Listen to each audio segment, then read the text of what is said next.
Good morning students.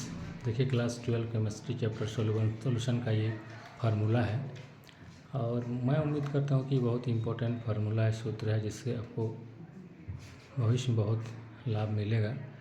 देखिए विलयनों को मिश्रित करने पर मोलरता ज्ञात करने की विधि।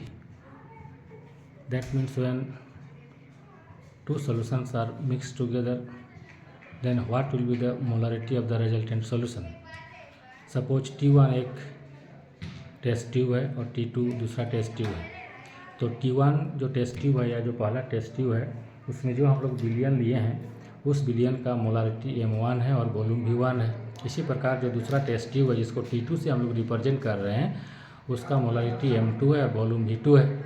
और दोनों सोल्यूशन को एक तीसरा टेस्ट ट्यूब T3 में हम लोग उड़ेल देते हैं। दोनों सोल्यूशन जो है T1 T2 को हम लोग तीसरा टेस्ट ट्यूब में मिला देते हैं। तो मिलाने के बाद उसका जो वॉल्यूम होगा वो तो बढ़ेगा। तो वैसा जो मिलने के बाद जो सोल्यूशन तैयार होगा जिसको बोलेंगे परिणाम सोल्यूशन या रिजल्टेंट सोल्यूशन, उसका मोलारिटी का वैल्यू क्या होगा, यानी what will be the value of M3।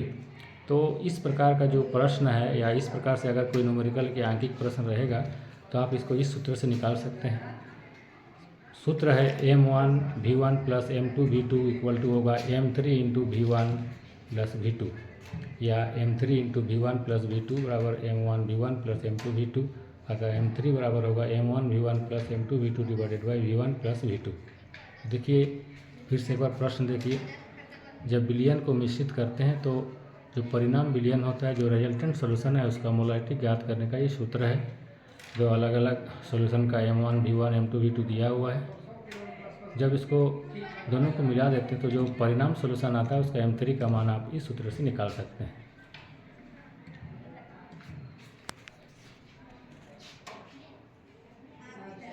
M3 with the molarity of the resultant solution, परिणामी सोल्यूशन का ये मोलारिटी का ये सूत्र है। M1 V1 का मान बैठे, फिर उसको जोड़ दीजिए M1 V2 के साथ, फिर V1 V2 से भाग दे दीजिए तो निकल जाएगा M3।